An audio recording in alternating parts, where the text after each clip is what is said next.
A very good evening to one and all. Welcome to another academic session of Swadhyaya. Swadhyaya, as you all know, is an academic session, and we would like to support the academics, that is both UG as well as PG students in their exam preparation as well as in their overall development in academics. So as a part of this, we are planning a series of classes for students of both UGs as well as PGs. And we are planning a set of 20 to 25 classes, which we are planning to wind up by October, so that you could prepare well for your November exams.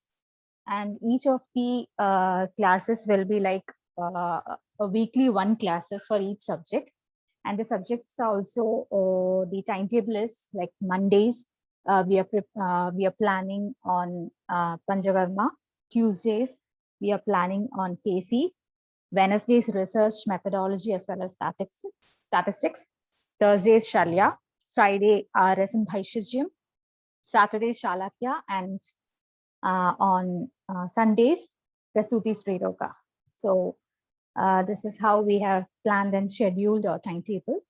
So for further details, you could contact Dr. Jazul, and very proficient and efficient faculties are taking class for you, and it will be like they'll be there for you for your doubt clearances, as well as these classes would be available to you as recordings also with PPT. So for any doubts or clarifications, you could always contact the faculties. So it will be a overall support from the set of faculties that we are providing till your exams. So hope you make maximum use of this facilities provided. So we can start the session. Today we have Dr. Hita with us. She's assistant professor in Shalitantra in Coimbatore College. We welcome you, ma'am. We can start the session.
Hello, am I audible?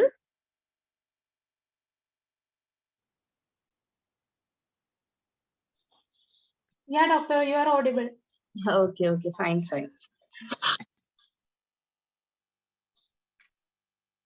So coming to the introduction, almost 5% of population develop abdominal wall hernia. The common external hernias are inguinal in the about 73%, femoral 17%, umbilical 8.5%, and others covers the rest of that. Then coming to the definition. So what is a hernia? It is an abnormal protrusion of a part or whole of a viscus through an abnormal opening in the wall of the cavity which contains it. So you understood when the patient will be complaining as a lump. So one part of a viscus or a whole of viscus is coming or protruding out of the wall. So that is called hernia. The term meaning is in Greek it means to bud, to protrude, offshoot. In Latin it is rupture. Next, coming to classification. So clinically, when the patient is coming to us, we have to first diagnose the case as a hernia. So first we will see how the lump will be. So once we are seeing the lump, we'll try to reduce it. That is, push back to the abdomen. So at that time, we can understand whether it is in the starting stages and all, it will be reducible hernia. Then next stage, it will be, it won't, due to any additions or the more contents are coming out. So it becomes irreducible. Then further complication starts when it is getting obstructed. If either the contents are intestine or any viable parts which is having obstruction. So it becomes obstructed hernia. At this stage, it is more complicated because most of the additions and all, it will result in either inflammation, then later on stage infection. So in that is the case we need an emergency surgery. So that is about obstructed hernia. Then coming to inflamed hernia, either the sac is formed because of the appendix or any Meckel's diverticulum, the content is Meckel's diverticulum, it will inflame. So that is inflamed hernia. Then strangulated hernia, in detail we will be learning in the last part of the class. Then second classification is congenital or acquired. So how what is the etiology? That is, it will be discussed in the etiology.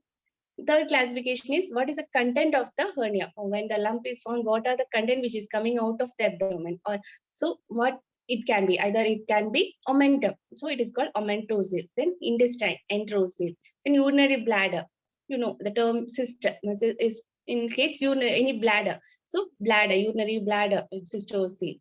Then it is called Litter's hernia if it is a content is Meckel's diverticulum. Then mild hernia, then sliding hernia, Richer's hernia. So many names according to the content of the abdominal part in the sac. So these are the photos. You can see in the first two figures that enterocele, that is intestine is content. Then third is Litter's hernia in that Meckel's diverticulum. So Meckel's diverticulum is a pouch-like outgrowth of the intestine. So the content is Litter's hernia. It is Meckel's diverticulum. Then you can see the U-shaped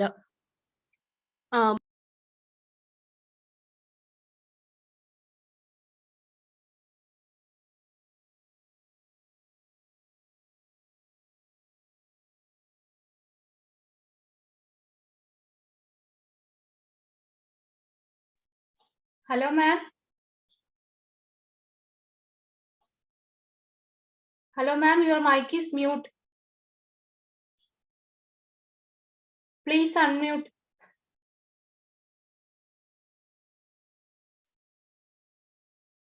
Hello, ma'am.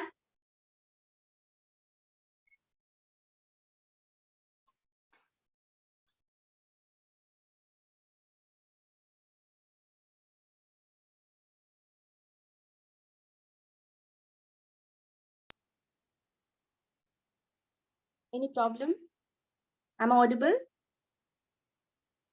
Ma'am, your mic was mute. Sorry, from which slide? Can you just tell?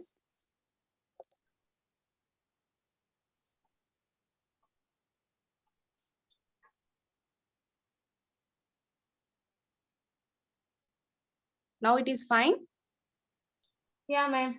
You can share the screen. Yeah, sure. Maybe one call came in between, so only. Sorry for that. Oh, okay, ma'am.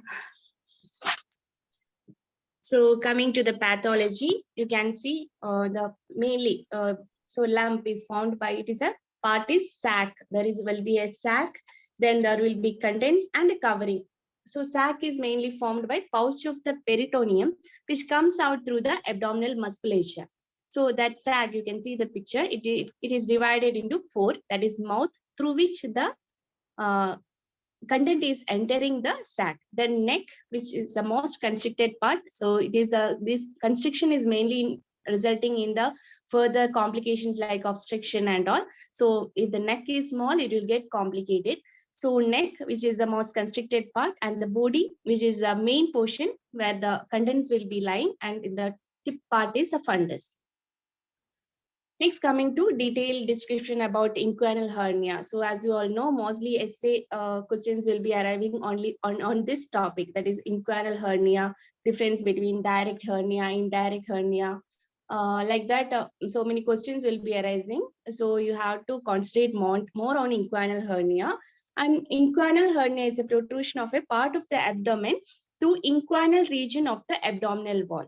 So where is the inguinal region? all will be knowing where the inguinal ligament, inguinal canal. We'll just brush up that points. So mainly 2 types are explained under inguinal hernia.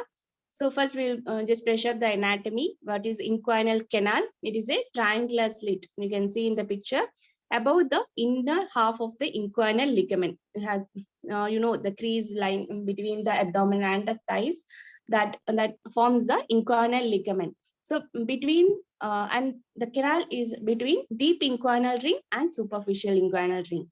It is almost 3.75 centimeter long and is directed downward and medially towards the pubic region. Then first, deep inguinal ring. So deep inguinal ring is the starting portion, the opening in the fascia transversalis above the mid inguinal point. So when starting from the anterior superior iliac spine, if you draw a line to the pubic symphysis, in between that is the mid inguinal point, just 1.25 centimeter above the mid inguinal point is the deep inguinal ring. It is almost oval in shape, long axis being vertical. Then superficial inguinal ring. So the starts in the deep inguinal ring and ends in the superficial inguinal ring. So it comes in the interval in the aponeurosis of the external oblique muscle. It is almost triangular in shape, and the other relations are just you have to understand that one. The boundaries also, boundaries of inguinal canal, you have to just understand. Then contents mainly, in male spermatic cord will be there, and the round ligament of uterus will be there in the inguinal canal in females.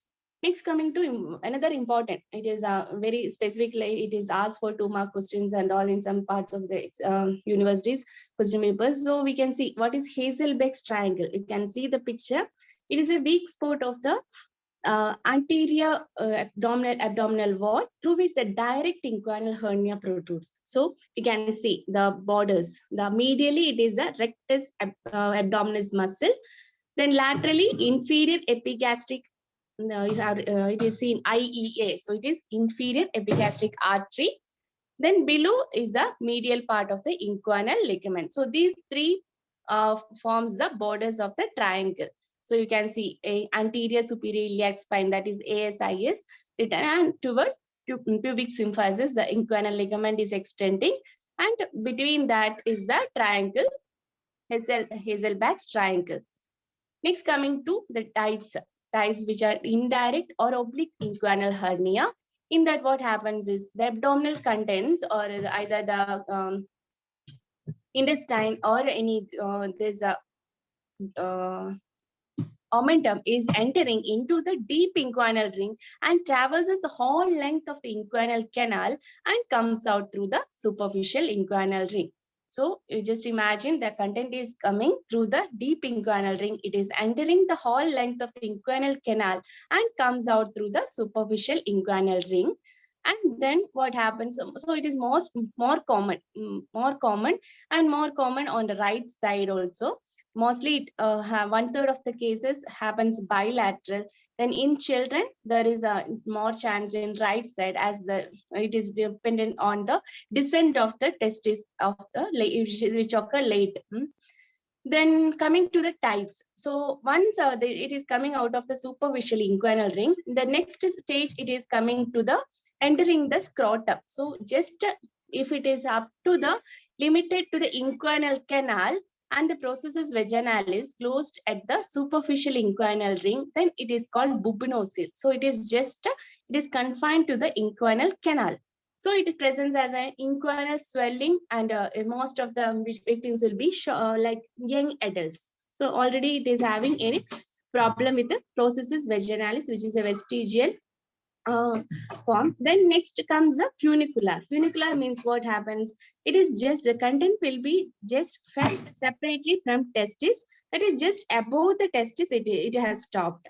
So the processus vaginalis is closed just above the epididymis. So it is reaching up to there only. Then it is called a funicular. Then complete vaginal or scrotal hernia. So in that, what happens is the sac is continuous to tunica vaginalis. So the hernia descends down to the bottom, and the testis can be felt posterior to the hernia. So this one is a schematic representation. This will be easy to understand.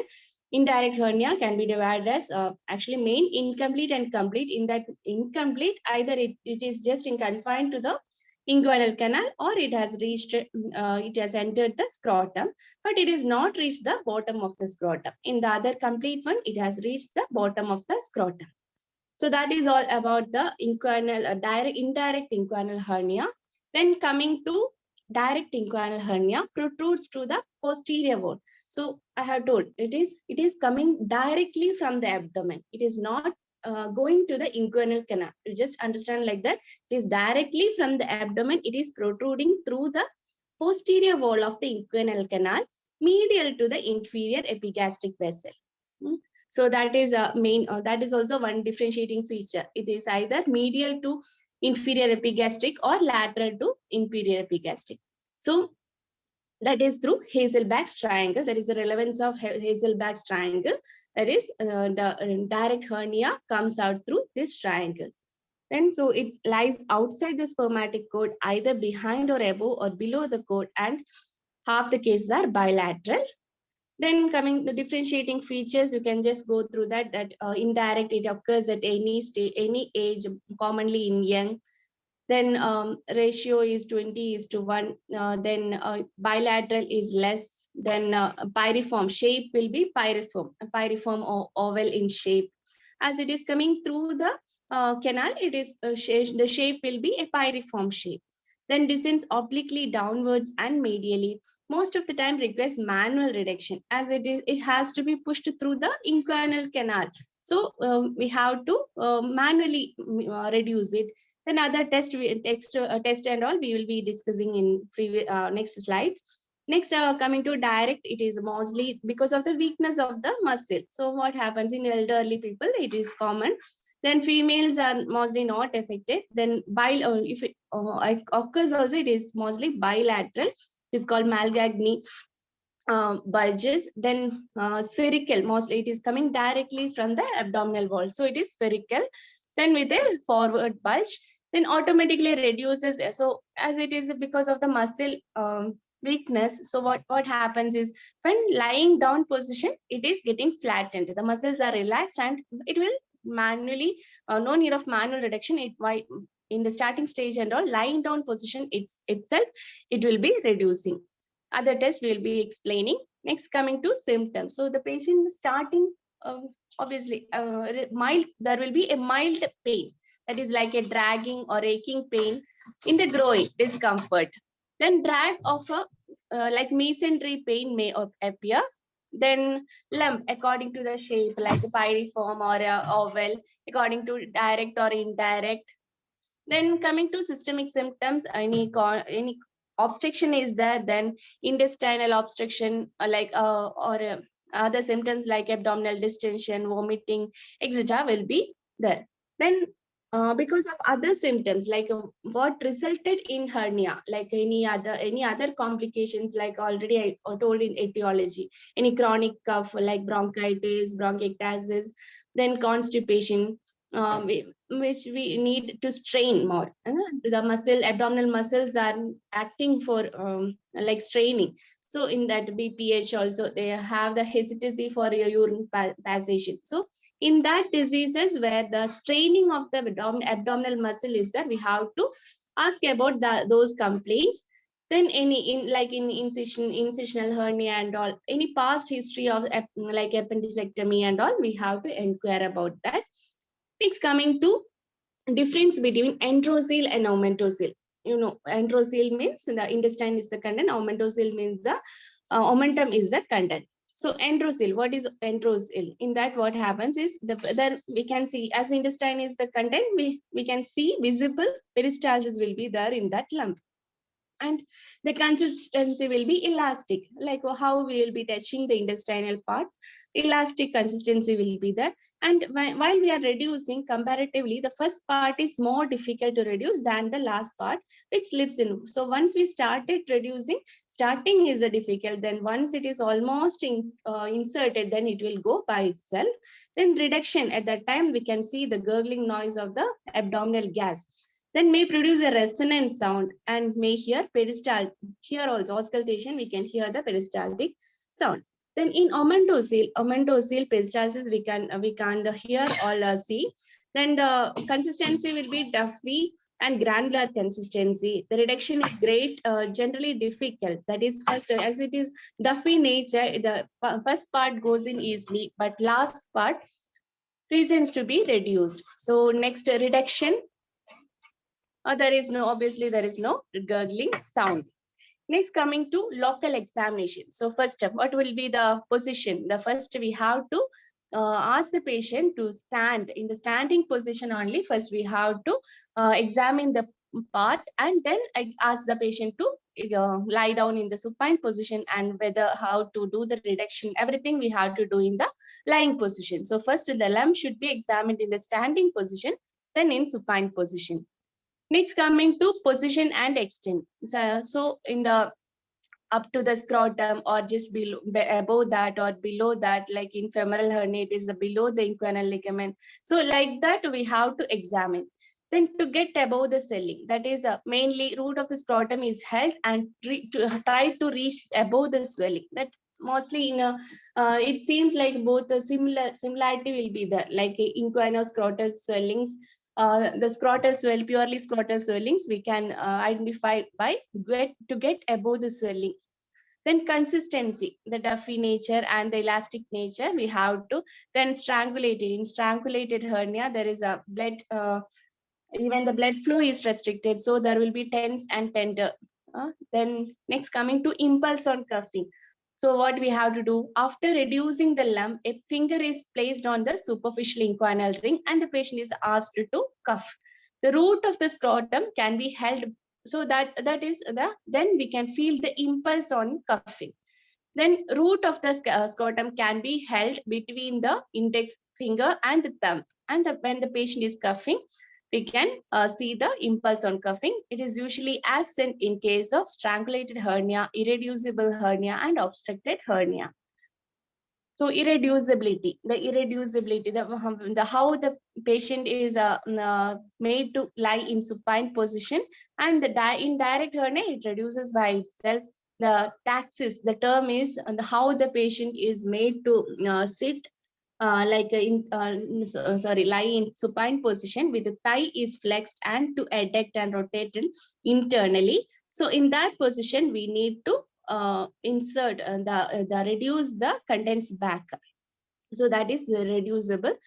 Then coming to invagination test. So first we have to reduce, then after reducing a little finger or index finger, we can invaginate from the bottom of the scrotum. So like that, we have to reach the superficial inguinal ring, and then we have to rotate the finger like that, so that the we can feel the superficial inguinal ring at the tip of the inguinal ring. So if there is any indirect hernia, what happens? If the tip of the finger, we can get the impulse on cuff. So that one we can identify. If the impulse is felt in the tip of the finger, then it is indirect inguinal hernia. And if it is in the pulp, we are just rotating that towards the pulp of the pulp is rotating to medially. So what happens? A direct inguinal hernia, if it is there, means it will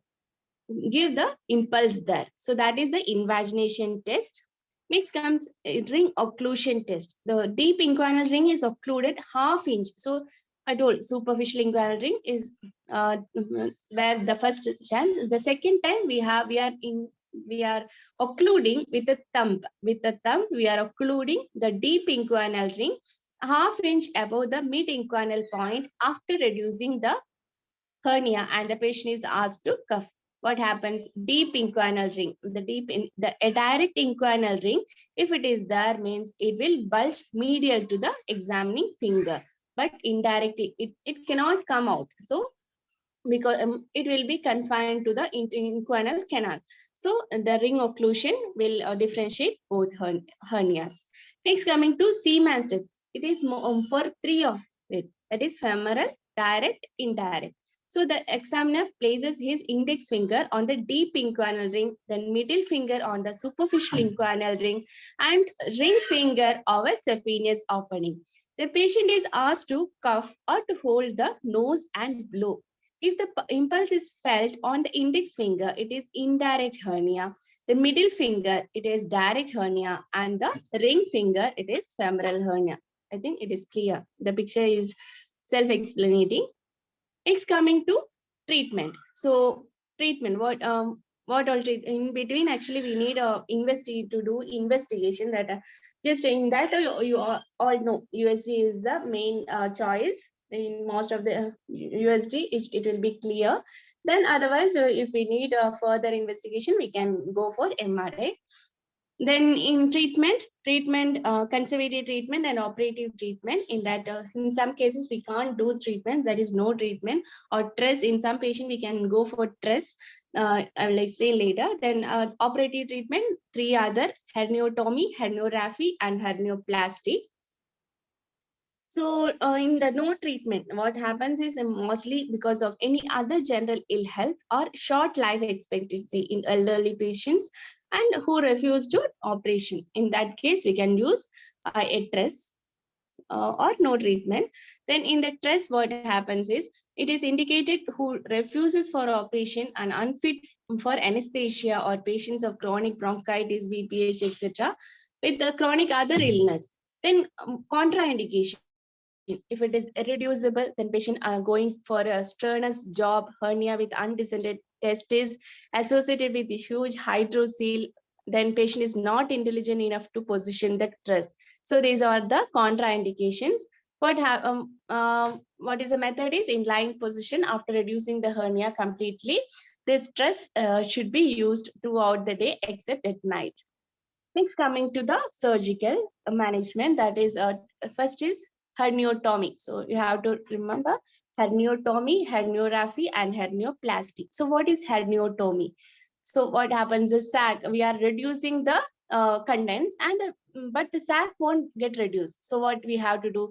We have to remove that sac. The neck of the sac is, so before removing, what we'll do? Transfixation. The ligation is put at the neck of the sac, and the rest of the portion is excised. So ligation and excision of the hernial sac. But there is no repair of the inguinal canal.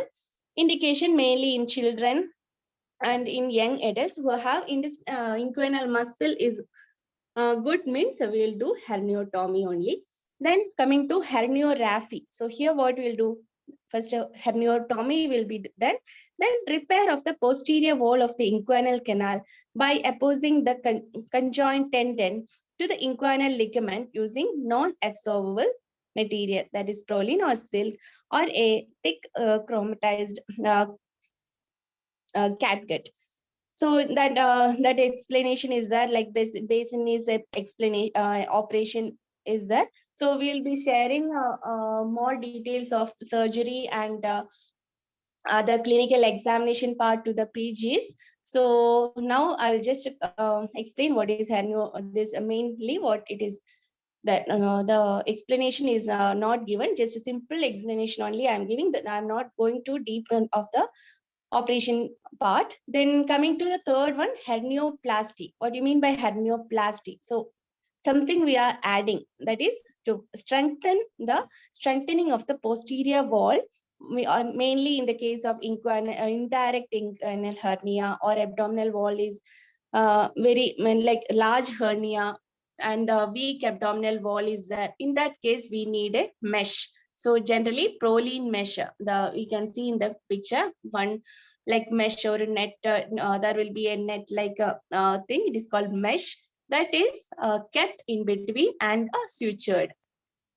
So there are different types nowadays. It is done in a laparoscopic procedure also. So transabdominal laparoscopic mesh repair is there, extraperitoneal, preperitoneal, like that. Different varieties are there. Just for UG exam point of view, no need of going to deep detail. In PGs, we will be sharing the details later. So it will be under anesthesia, general anesthesia will be given. Then so that is all about you can go in the notes also. It is explained a little bit procedure. Then coming to the, so you can see the hernial sac is opened. Then that part is removed, then mesh is sutured in there. Next, though we are doing all this surgery, even then recurrence is there. So many complications like hematoma formation, chronic growing pain, other urogenital complaints are as complication. Even laparoscopic procedure also have got so many vascular injury, intra-abdominal gas embolism, then bowel perforation, bladder perforation, trocar complications. So much complications are there in laparoscopic also. But though it is in strangulated case and all, we need emergency surgery only. Next, coming to post-operative care, the patient should be placed in a flat in bed with the thighs somewhat flexed. In children, up to 4 to 5 hours, we can give a normal diet. Next, so that's all about the inguinal hernia. Next, coming to femoral hernia. So where is the femoral hernia occurs? It is in the femoral canal. The abdominal contents pass through the femoral ring and traverses the femoral canal and comes out through the saphenous opening. Saphenous opening, you'll be remembering that where the great saphenous vein is draining, that opening, saphenous opening, it will be coming as a lump. So what is the surgical anatomy of a femoral canal? It extends from the femoral ring above to the saphenous opening. So relations and all, you just go through it. So mostly the etiology is wide femoral canal and multiple pregnancy. This is actually common in females also. So multiple pregnancy may be loosen the muscles there, that are all maybe the etiology. So what happens is through the femoral canal, hernial sac descends down vertically up to the saphenous opening and then escapes out into the loose areolar tissue to expand like a retort shape. That is a shape explained for femoral hernia, retort shape. Coming to clinical features, the females are more prone, maybe the reason is multiparity. Then it presents as a swelling in the groin below and lateral to the pubic tubercle. That below is the main important point. That is below the inguinal ligament it occurs. The inguinal hernia occurs above the inguinal ligament. So there will be a swelling which is having impulse on coughing, reducibility, gurgle noise if during reduction, as the mostly the content is intestine only, and there will be a dragging pain.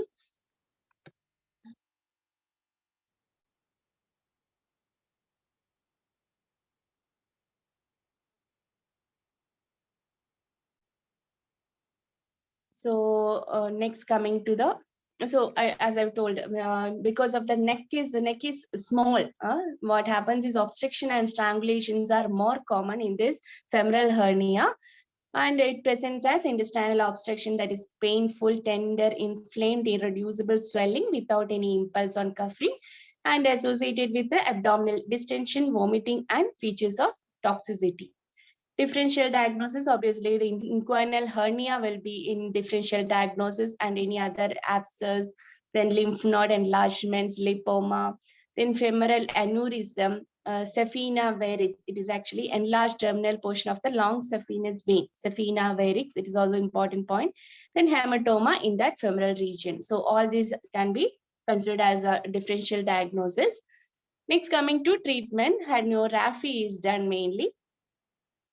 Approach is either through inguinal canal or groin crease incision below the inguinal ligament. Next, coming to umbilical hernia.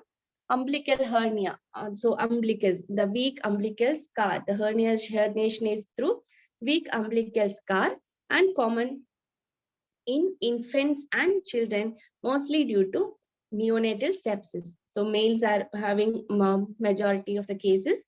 Then clinical features, it presents with a swelling in the umbilical region within first few months after birth. The size increases during crying, and the shape is hemispherical. So you can note all the different shapes in the difference in the lump shapes. Then defect can be felt with the finger during crying. Occasionally, it can go for irreducibility and obstruction also with the pain, distension, and vomiting. Treatment, actually most of the cases it will reduce by itself, within 2 years of age it will go by itself. So we have just we can get support adhesive strapping across the abdomen. Then indication of surgery only if it is not going till like by 2 years it is persisting, it can be indication of surgery is there. So infra-umbilical curvy linear incision we will do, and the sac is identified, ligated by transfixation and closed by interrupted non-absorbable sutures. Next come para-umbilical. So near, what do you mean by para-umbilical? So just near the umbilicus. A protrusion or herniation through linea alba just above or below the umbilicus. It enlarges ovally and often attains a large size and sags downward. So neck will be very narrow, and the contents usually omentum, small intestine, or sometimes large intestine also. Then it has got a tendency to go for adhesions, or the umbilicus region is having that much fat content, and also adhesion chances are more, and irreducibility and obstruction chances are more also. Predisposing factors, it is obesity, multiple pregnancies, flabby abdominal wall. Clinical features in this also, the abdomen, maybe the multiparasity is also a cause. 5:1 ratio in female, a swelling which has a smooth surface, distinct edges, soft resonant with a dragging pain, and impulse on cuffing, intestinal colic due to subacute intestinal obstruction, and eventually strangulation. Treatment is surgery. In that specifically one Mayo's operation is explained. So that is actually a transverse elliptical incision, and then herniotomy is done. And afterwards, sometimes the strengthening of the floor is done with a defect in the rectus is cleared using interrupted non-absorbable sutures. Then sometimes if strangulation is there, the abdomen part or the bowel segment is resected. That portion is excised or resected, and anastomosis is done, followed by repair of the hernia. Mainly, these are one of the causes obesity. So obviously, post-operatively weight reduction, use of abdominal binders are required. Then sometimes complications are more prone. So infection and recurrence chances are there. So a drain is kept so that the infection or any fluid may not accumulate. Next, come to incisional hernia. It is also one important topic in case of in exam point of view, because incisional, we have seen so many cases, like mostly previously and all before LSCS, cesarean was done with the midline incision. So at that case, what happens is because of the flabbiness of the abdomen, most of the cases, the wound will be not healed properly, or any infection chances are there, or like that complications occurred usually. So almost aged people will be having that much develop chances of a risk of a chance in incisional hernia. So hernia through a weak abdominal scar, mostly previous surgery, either appendicectomy or any other abdominal surgeries, most commonly in old age and obese. So in this, first we have to ask what is the history, additional history to be collected. That is the detail of the surgery previously undergone. Duration, how long the incisional hernia has occurred is important. Then wound, history of any wound infection or emergency surgery or elective surgery, that tension sutures were put or not, history of pain, irreducibility, like that, all the precipitating factors like smoking, urinary, abdominal, respiratory, abdominal symptoms should be asked. Then these all are the main predisposing factors itself, that mostly what I told, midline incisions, vertical scar, lower abdominal scar, then injury to many muscles of nerves of the muscles, then scar of emergency surgeries, faulty technique of the closure, then poor nutritional status of the patient, presence of cough, any other complications like tuberculosis, jaundice, anemia, then any other malignancy, then smoking in the post-operative period, then intra-abdominal pressure increasing diseases like BPH, benign prostatic hyperplasia, straining, stricture urethra, like that. Any other reasons also will predispose this incisional hernia. So clinical feature will be swelling in a scar region. So previous surgery scar will feel a swelling or a lump formation. Then there will be pain, impulse on coughing, gurgling noise. Often peristalsis also visible. Then we have to first, it should be an elective surgery. As we know, it is of not much complication. So we have to ask the patient for weight reduction, control obesity, then nutrition, because to help the wound healing, we have to adequate nutrition is needed, then control of anemia, treatment of diabetes, hypertension, cardiac disease, any other reasons which is resulting in the abdominal pressure increase also we should be treating. Then we have to go for chest X-ray mainly to any lung diseases, bronchitis, bronchiectasis, etc. We have to rule out then mainly for this USG abdomen. So surgery, it is here the best is hernioplasty, that is mesh repair is the ideal one. In that also keel operation, double breasting of the rectus sheath, like that, layer by layer closure, like that. So many operation varieties are there. Then post-operatively, we have to give antibiotics, analgesics, nasogastric aspiration, abdominal binders, then prevention of paralytic ileus, control of obesity and other precipitating factors, stop precipitating features like smoking and other associated causes. Then fluid management, we have to ambulation, we have to encourage walking after 2-3 days. Once the pain is reduced, we have to for the increased muscular movements, or we have to strengthen the muscles. So otherwise we are just lying in position for because of the pain, and means the muscles will not get strength. So early ambulation should be done. Next, coming to epigastric hernia. Epigastric hernia, where is epigastrium? So it occurs through a defect in the decussation of a fibers of linea alba. You know, the center portion we have linea alba, anywhere between xiphoid process and umbilicus. So the center portion, midline, between the xiphoid process and umbilicus, anywhere the defect can occur. So what happens is, starting actually extraperitoneal fat is protruding through the defect, and as a fatty hernia, then it is producing like impulse on coughing and all in the midline, upper midline. Then after some days, it gets enlarged and drags a pouch of peritoneum, presenting as a true epigastric hernia. So starting, it will be an extraperitoneal fat. Then it is becoming, it is dragging a pouch of peritoneum and presenting as a true epigastric hernia.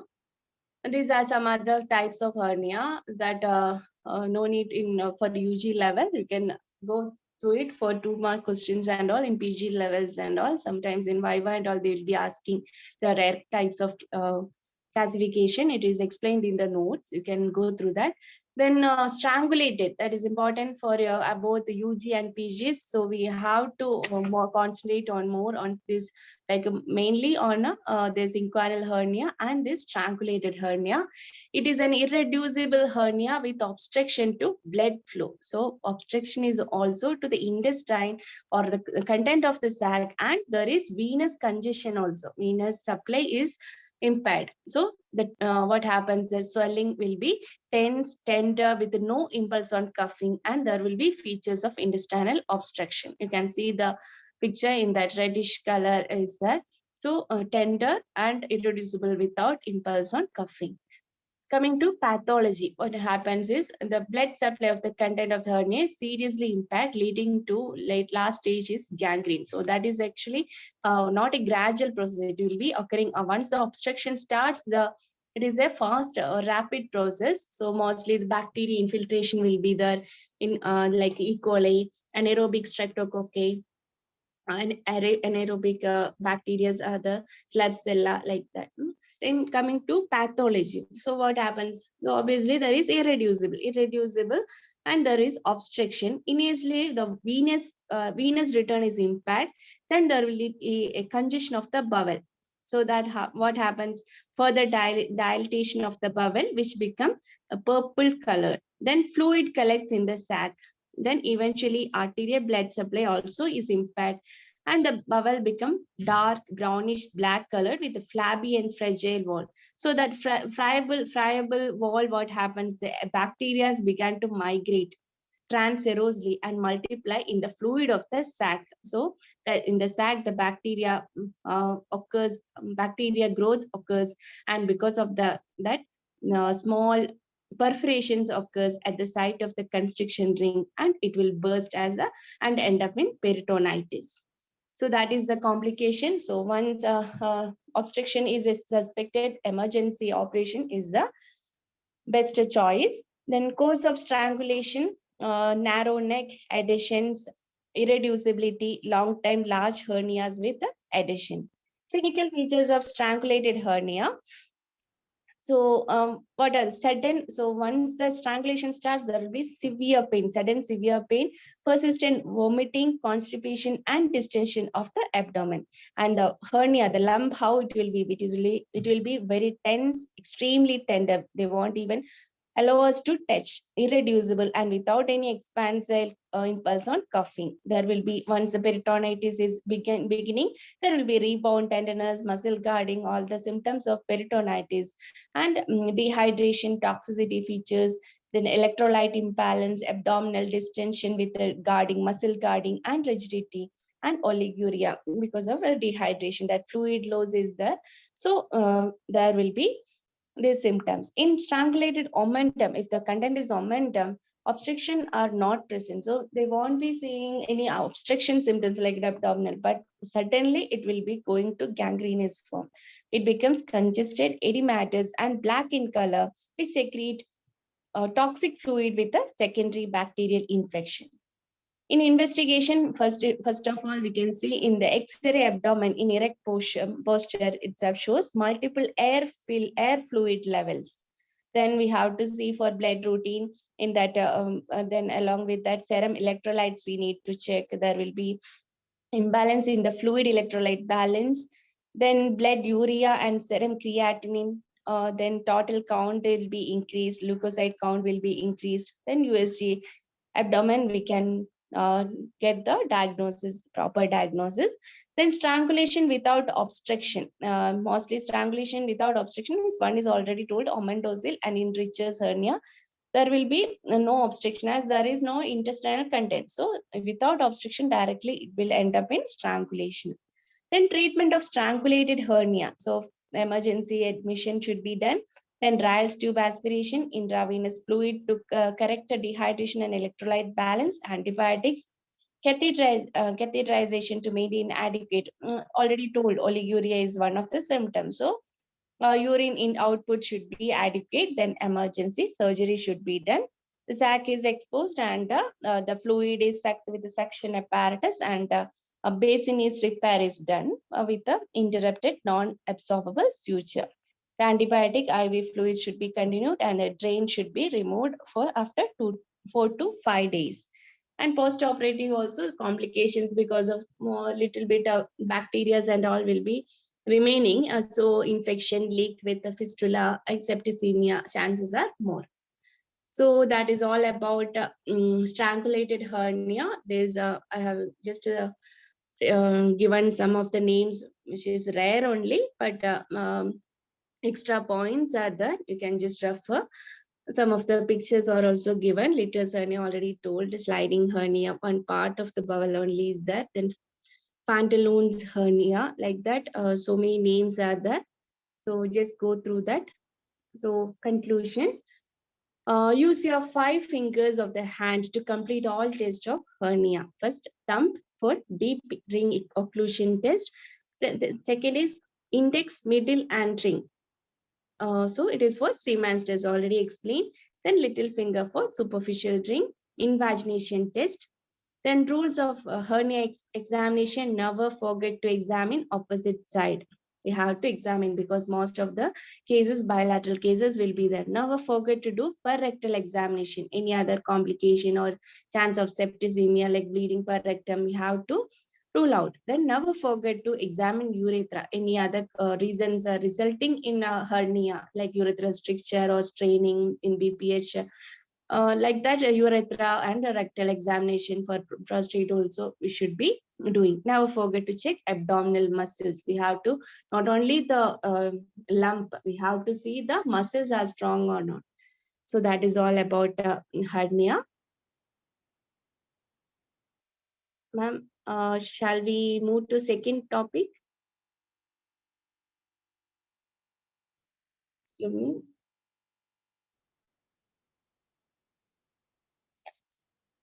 Anjana, doctor? Yeah, ma'am, you can continue. Okay, questions will be asked later. Okay. Okay, no problem. No, last we can continue.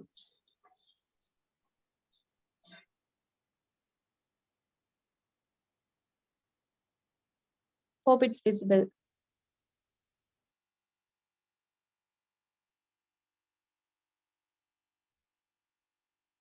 So coming to the second topic, Shudra Rogas. So actually, I'm dealing with only the shallow important topics related to Shudra Roga, because mostly the other diseases are not asked in our question paper. So mainly I have selected only 10, 11 topics. So first of all, what is the definition? Definition of Shudra Roga. So as you all know, it is explained by Sushruta and Vagbhata. So it is actually, the definition is given by not Sushruta, it is given by Ashtanga Hridaya. In that Hindu commentary, it is explained that is Mandavega Mahavega Vyadayu Alparuju Arujaha Ye Mahandu Alpagascheva Shudra Rogastu Te Smrita. So it is from the Hindu commentary of Ashtanga Hridaya Uttarasthana.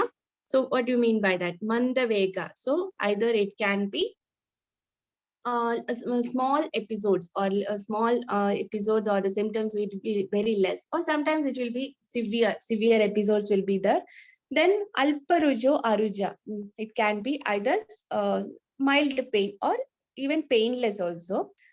Ye Mahandu Alpagashe, it can be either big or deep rooted, or Alpagam, or little bit only. So both these are combined in this Shudra Roga. So it is called Shudra Roga. And the Shudra, the term meaning is given. Shudra Shabdaha Swalpa Adama Krura Paryaya Vaji. So three terms are used. Swalpa, Adama, Krura. What do you mean by Swalpa? So you can see Masha, Vyanga, Tilaka, Alaga, etc. So that are only small area is covered. Swalpa, the symptoms are very mild. Then Adama, Ruddha Gudda, Sharkara Arbuda, Kunaga. So ugly to look, or a dreadful nature in like ugly to look. Then Krura, Masurika, Vispodaga, Agni Rohinya. So it is very difficult or complicated to manage also in that condition. So these all comes under Shudra Roga. According to Sushruta, Shudratam Punaresham, in the commentary only it is told, Shudratam Punaresham, Hedu Lakshana Chikilsa Alpatvena.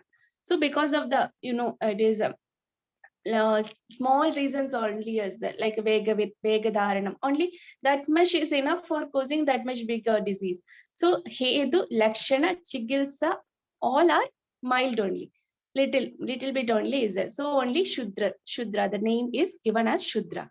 Advidiyatena. So as you know, there is no classification like Vada, Pitta, Kapha, Rakta and all. So Advidiyam, it is not only one is there. So that is explained as Shudra. This comes the definitions. It coming according to Sushruta Acharya 44, Ashtanga Hridaya, he has explained 36. Like Vagbhata explained like Gardabi, Gandhamala, Prasupti, Irivelika, Koda, Utkoda and all, other than Sushruta. But Sushruta mentioned so many others like Padadari, Anushai, Indraluptam, like 11 explained extra by Sushruta. So like that combinations are there, you just go through that. Then coming to the types according to Sushruta. So I told 44, I no need to read all the names, I think. So most of these will come under Shalakya and Kaya Shigilsa. So you will be learning in that particular subjects.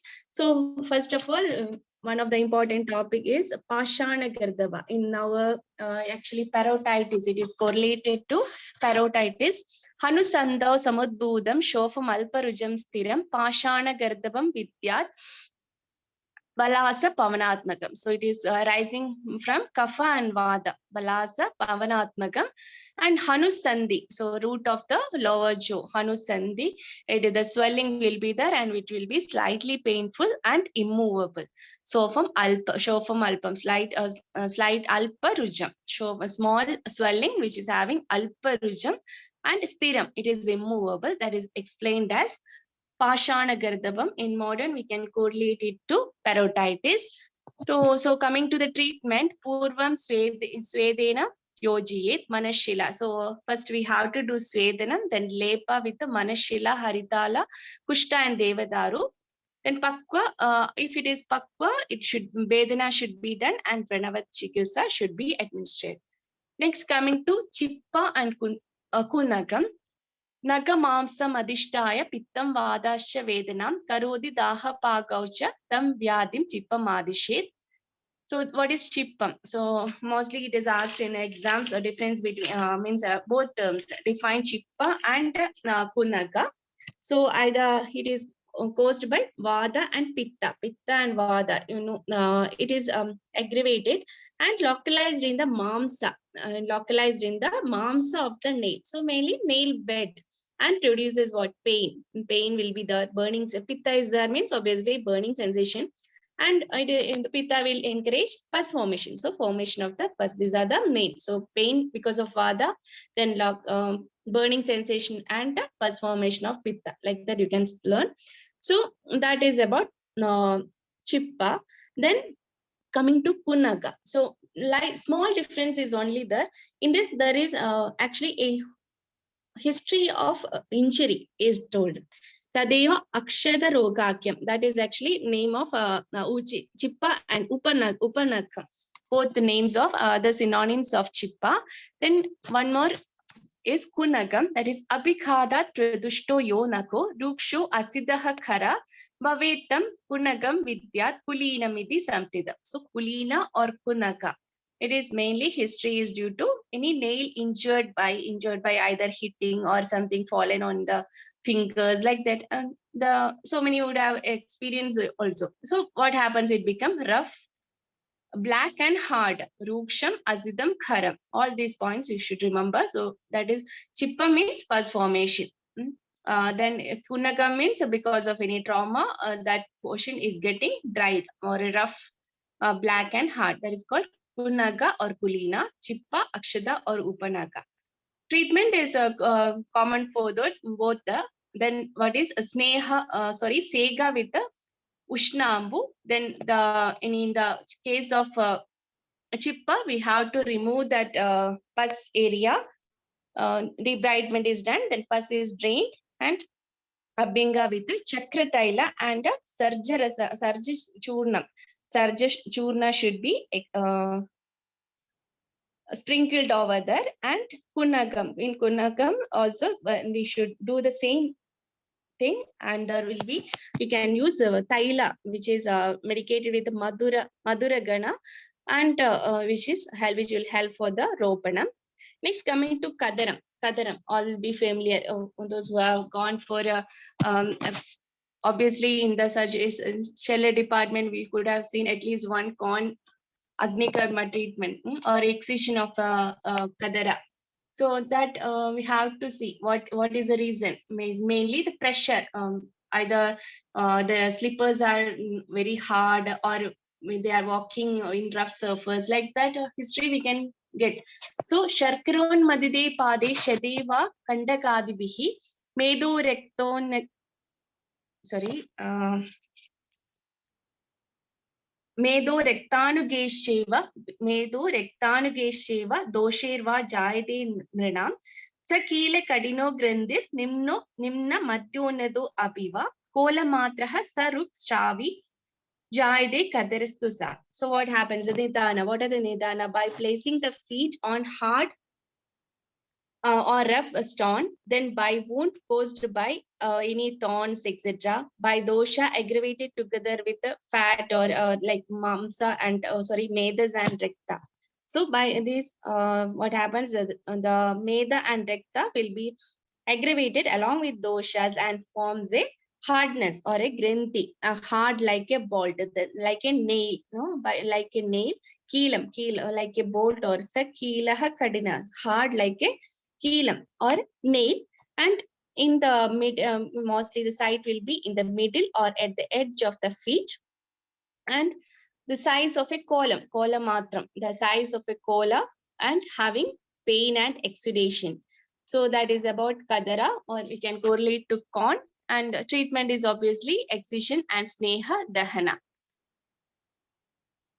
We can do either using shalaga also, but the best thing explained by Acharya is sneha dahana, like taila or sarpi or madhu we can use for dahana purpose.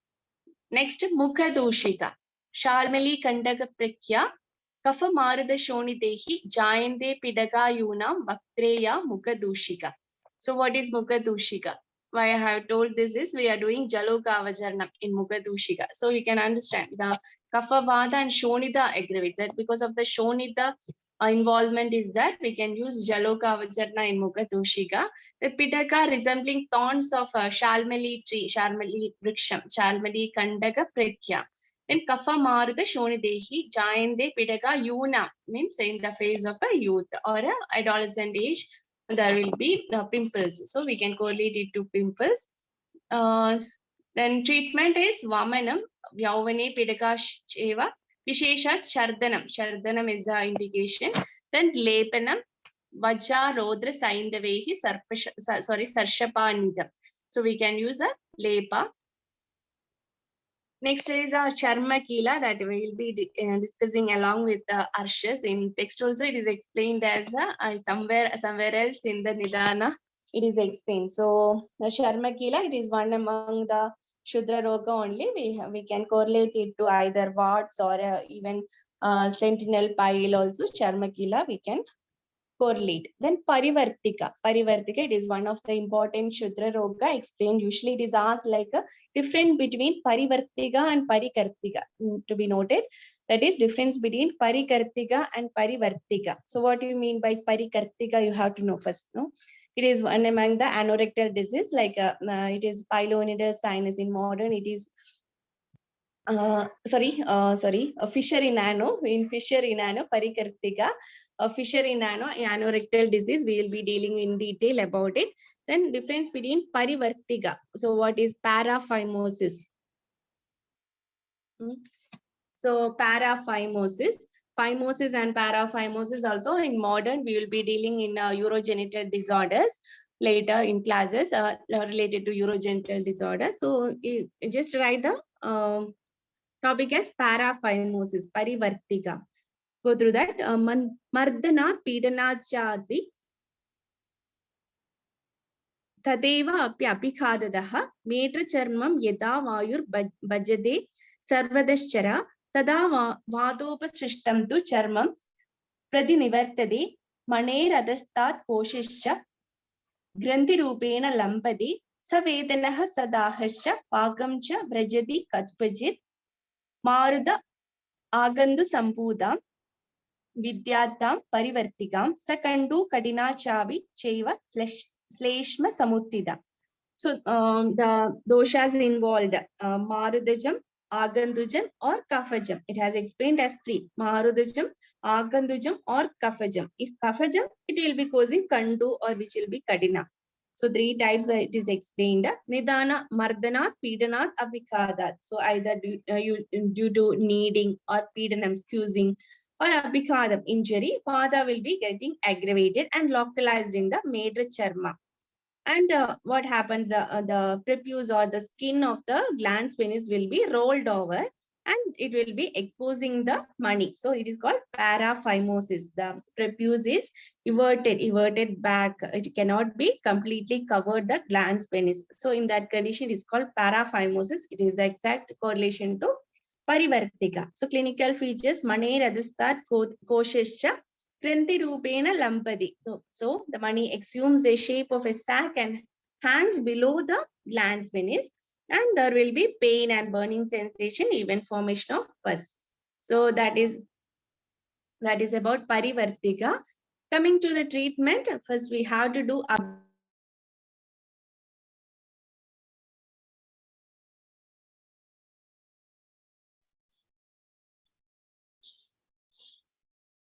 Ma'am, your sound is mute.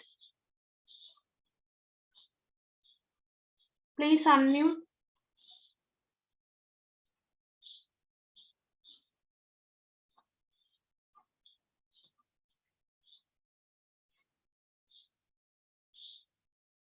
Hello, ma'am.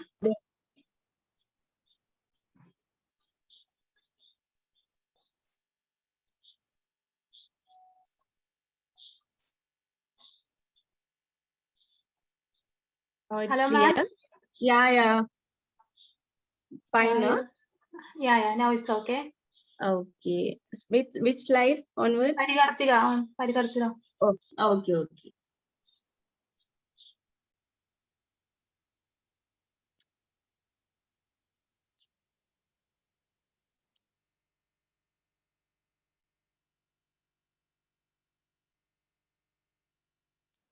So coming to the treatment part, Parivartika. In the treatment, we have to do first Abhyanga of the Medra with Grida, then Swetanam, Upanahanam, then again Abhyangam. That is after the getting Abhyangam, we have to do what the prepuce is pulled forward slowly and the money is pushed, glans penis is pushed in. So like that, we have to try to cover the glans penis. And after that, again, we have to do Swedanam, like Upanaha Swedam with the Salvanadi Upanaham. Vadahara Salvanadi Upanaha is explained. Then next coming to Avapadika. Avapadika, actually, it is a Alpiya Kham Yada Harshat Balam Gachi Striyam Naraha Hasta Abhighadad Adava Charmanyu Udvartide Palat Mardana Pidanat Vabi Shukra Vega Vigadadaha Yesya Avapadide Charmam Tam Vidyat Avapadika. So what happens? Either because of the man copulating with a narrow vaginal orifice woman or young woman, or trauma by hands also, or because of Shukraveka Dharana, the skin of the prepuce is rolled up and there will be cracks also. That is the difference. There will be cracks. So that crack of the penis, that is the main heading, that Avapadika meaning is crack of the penis. So the Medra Charmam will be everted slightly and there will be crack. So in that, treatment is similar to Parivartika only.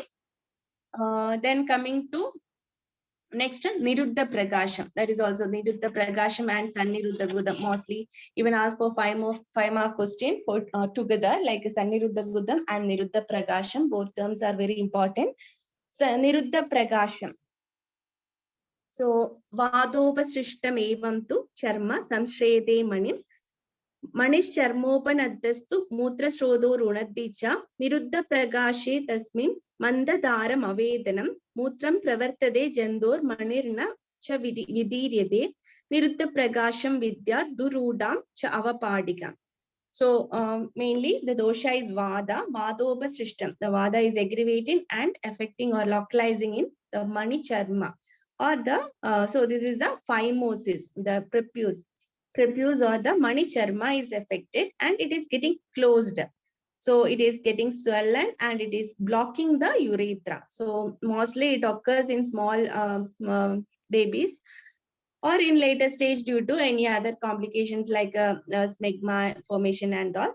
But usually phimosis occurs in small kids. Then prepuce will be getting swollen and it blocks the urethra. That is asrodo, mutra srodo, runadi. There is obstruction and resulting in mandadaram avedanam. The stream of the urine is low and there will be avedanam.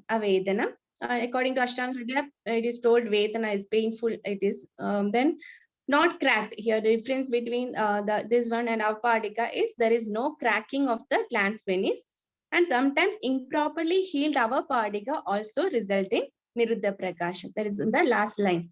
Niruddha Prakasham Vidyat Durudam cha Avapadikam. So Avapadika, if not properly healed, also result in Niruddha Prakasham. So that is correlated to phimosis. It is important. Then treatment here the Nadi Yendra Dvimugala Nadi Yendra is used. Niruddha Prakashe Nadim Lohim Upayado Mukim.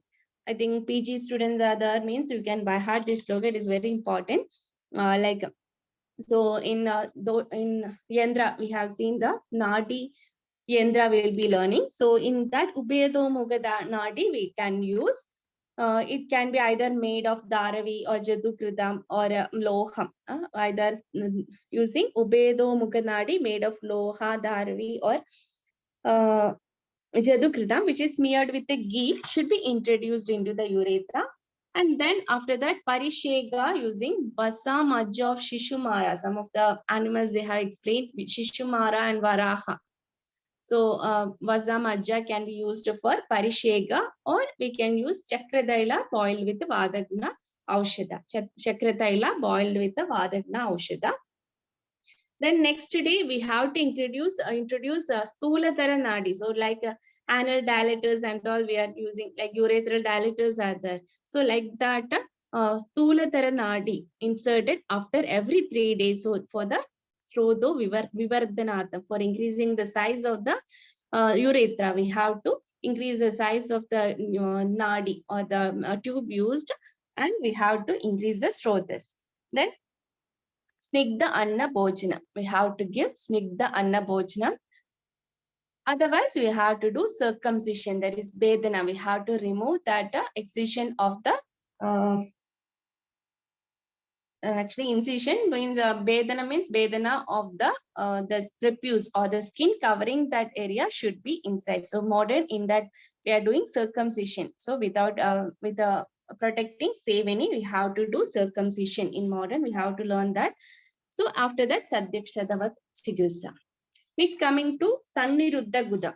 So Sanniruddha Gudam, it is Vega Sandaranat Vayur Vihado Gudamashridaha Nirunaddi Mahasrodha Sushmadwaram Karodicha Margasi Saushmyat Krishrena Purisham Tasya Gachadi Sanniruddha Gudam Vyadimenam Vidyat Sudustaram. So what is explained? Because of Vega Sandaranam. What happens? Vadakopam. As you all know, Vadakopa happens and it is localized in Gudamashridam. Simple slokam. Vega Sandaranat Vayur Vihado Gudamashridaha. What happens?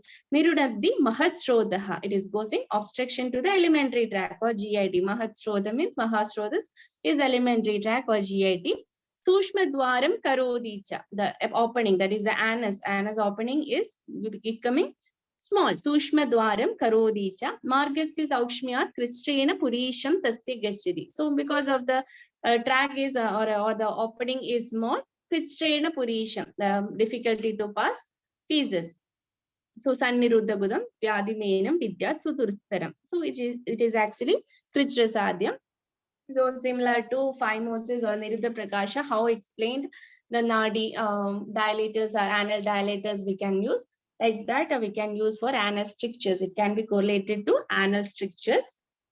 So treatment is similar to Niruddha Prakasham. Next, coming to Vrishana Kachu. Vrishana Kachu, Snanotsadana Heenasya Malo Vrishana Samshritaha Yada Praklidyade Swedat Kandum Sanjanayet Tada Tatra Kanduyana Shipran Spodaha Shavascha Jayade Prahur Vrishana Kachu Tam Sleshma Rekta Kobajam. So the involvement of the Sleshma and Rekta, Kapha and Rektaja disease, it is Vrishana Kachu. So obviously there will be the Nidana, either it is not making clean. The Snanotsadana Heenasya, either we are not they are not used in cleaning the penis properly, or any abhinga is not done. What happens? The dirt or smegma formation will be there, and result in Kandu, spodum, and strava. Spoda, like a vesicles, it will be appearing. Then strava will be appearing. So like that, it is the itching in the penis. Vrishana kachu or mushka kachu, the term is used. Then treatment will be actually similar to ahipudana. So ahipudana next we'll be explaining. So already I think in Kaumar Vritya you have learned that mainly the diaper rashes will be told. So in that treatment is given. So no need of ahipudana. We are not having that much importance, but still related to anus only. So we can just go through that. So what happens in that, the apana or gudha is the sthana, and what happens in shishu or in small babies, because of the anus is coming into contact with the not cleaning properly, the feces is coming contact, the ulcers will be appearing, or any scratches or spoda, and resulting in ulcer. So that is called ahipudana. In that treatment starting for children means we have to give shodhana for mother. So that is the, then Grita medicate with patola, trifala, etc. Then Trifala Kola Kadira Kashaya for Shalana, Laban of Kasisa, Gorojana, Tutta, Haritala, Risanjana. So like that we have to do for the Vrishana Kachu also. In that we can use all these lepas and Shalana trivias we can use for Vrishana Kachu also. Next, coming to the last one, that is Guda Bramsham. Pravahana Adisarabhyam Nirgachidi Gudam Bahi Ruksha Durbala Dehasya Tam Guda Bramsham Adishet. So what do you mean by Guda Bramsham? Modern, we can correlate it as rectal prolapse. That is Nidanam, Adisarabhyam Pravahanam. Either we are straining or we are having any diarrhea, especially in the Ruksha Durbala Deha. So either maybe because of constipation or because of excessive diarrhea. What happens? Nirgachadi Gudam Bahi. The rectum is prolapsing out to the exterior. So what is the treatment? Gudam Bramshe, Gudam Swinnam, Sneha Viktam Praveshet, Karyet Gofana Bandam, Madhya Chidrena Charmana, Vinirgamartam Vayosha, Swedeyecha Muhur Muhu, Shiri Panjam Mahat Panchamulam, Mushikam Cha Andhra Varshidam, Pakwa Tasmin Pajet Tailam, Vadakna Aushada Samyudam. Gudabramshamidam Krishram Pana Abhyangat Prasadanam. So what you have to do? Sneha Abhyangam, Snehana or Abhyangam, then Swedanam. After that, we have to push the rectum or reduce the rectum inside Praveshi. After that, we have to do Gofana Bandham using Madhya Chidrena Charma. Why the Madhya Chidra should be there? For Vayu Nirgamanartham. Then after that, again we have to do Svedana Muhur Muhu, Svedayet Muhur Muhu.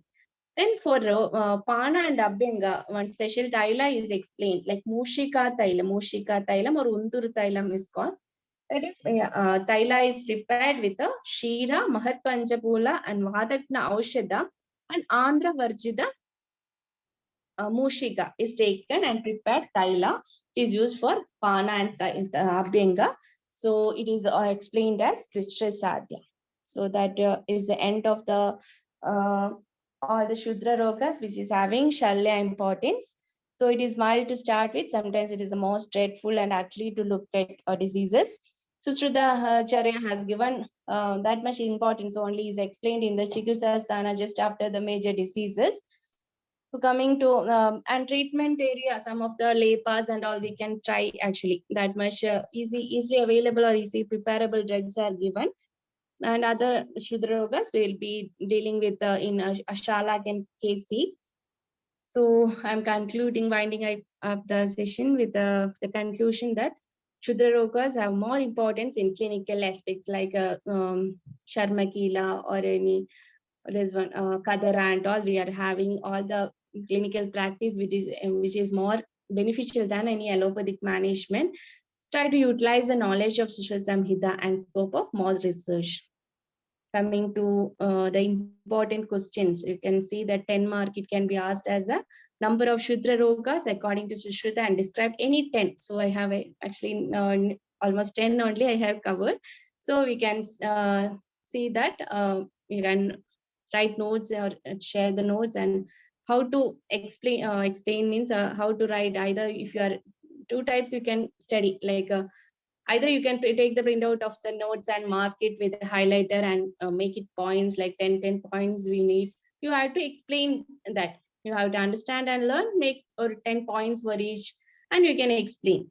Otherwise, you seeing this, how to write that topic, we have to, I told in the starting cell, the contents, we can explain it by that headings. So just 2-3 points in each heading, you just try to rememberize in daily. When you are going to next topic also, you just try to rememberize all these questions, the answers or the headings, you just try to rememberize, then only for exam point of view it will be good. So second question is Chippa and Paranoia. Paranoia is a small topic that you can only refer, that's okay. Then Kadara and corn, in modern actually either corn, what, then hypertrophic scar, keloid, all these we can refer as small topic only, that you can refer and write. Then Kunaka and Chippa is asked. Niruddha Prakasha, Saniruddha Guda. I already told it is most frequently asked for 5-mark question. Then Parivartika, Avapadika. Then difference between Parikartika and Parivartika. So I told fishery nano is Parikartika. So that is reference we will be sharing during anorectal disease. Then Buddha Pramsha in rectal prolapse also we will be discussing. These are the references. So any questions you can ask.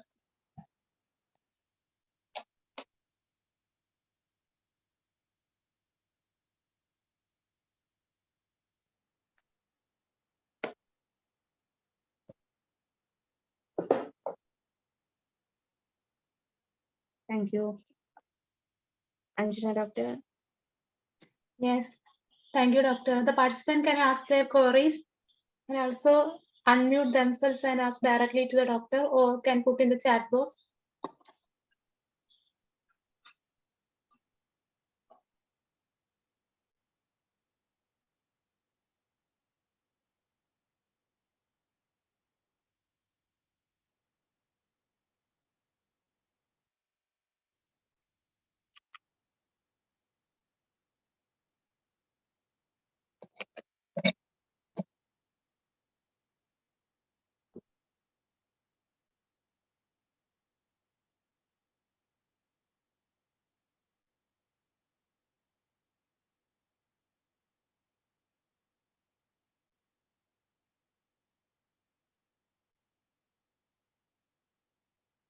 Okay, one question is there in chat box, first portion and last portion.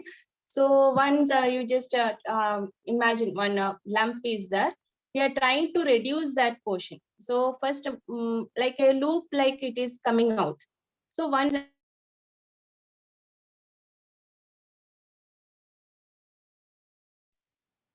Hello, am I audible?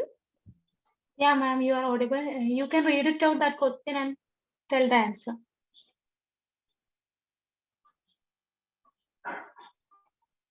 Okay, so first and last portion means first we are trying a loop of intestine, you just imagine. So one, we are trying to insert it back. So we are the sac will be the neck of, we will be holding with the like if you imagine left hand you are keeping in the neck of the sac, and we are trying to push it back. So the first part, when we are doing the insertion, the first part of the loop will be difficult in case of which one? Which it will be difficult during intestine. The first part will be difficult, but once we are almost, it is end means it will go by itself. You can imagine it is a loop of intestine. So it is like thick consistency, like elastic consistency, a little bit rubber-like. So once it is gone almost inside means it will be going easy. But what happens in the case of omentum, it will be very duffy, like it will be like it is not it is flexible. It is not much, we can't hold it properly. It is fat accumulated thing. So in the starting portion, it will be very difficult. You understood? I think you understood, like starting portion, we sorry, in omentum, in case of omentum, that what you told, I also got confused. I think she will be understanding the condition. Like first portion and last portion means when we are doing the reduction, at that time, how we are getting. That is different between the omentum and intestine. So main difference is that in the starting of omentum, I'll just share. If I want to share it again, I'll just share. Sorry.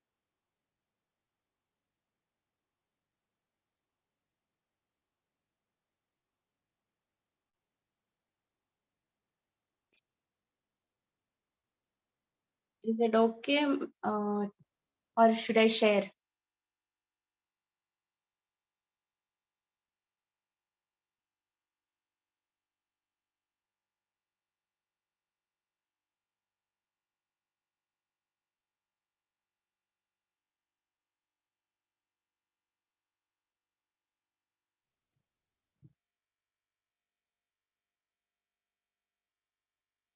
So yeah, you can see the first part is more difficult to reduce than the last part, that is androsil.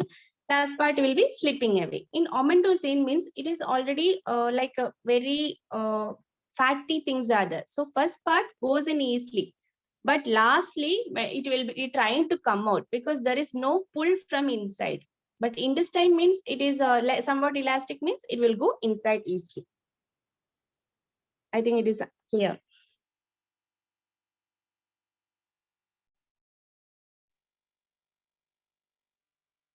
Anything else?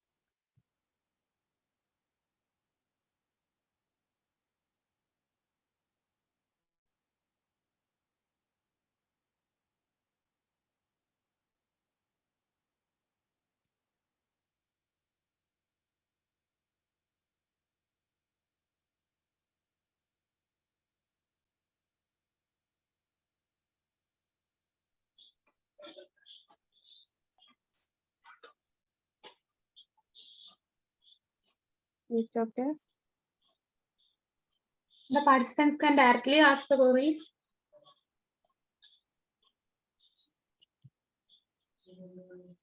Or can also put in the chat box.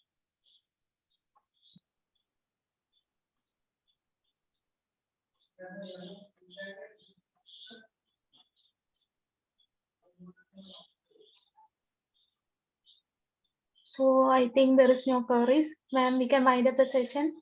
Yeah, sure. Thank you.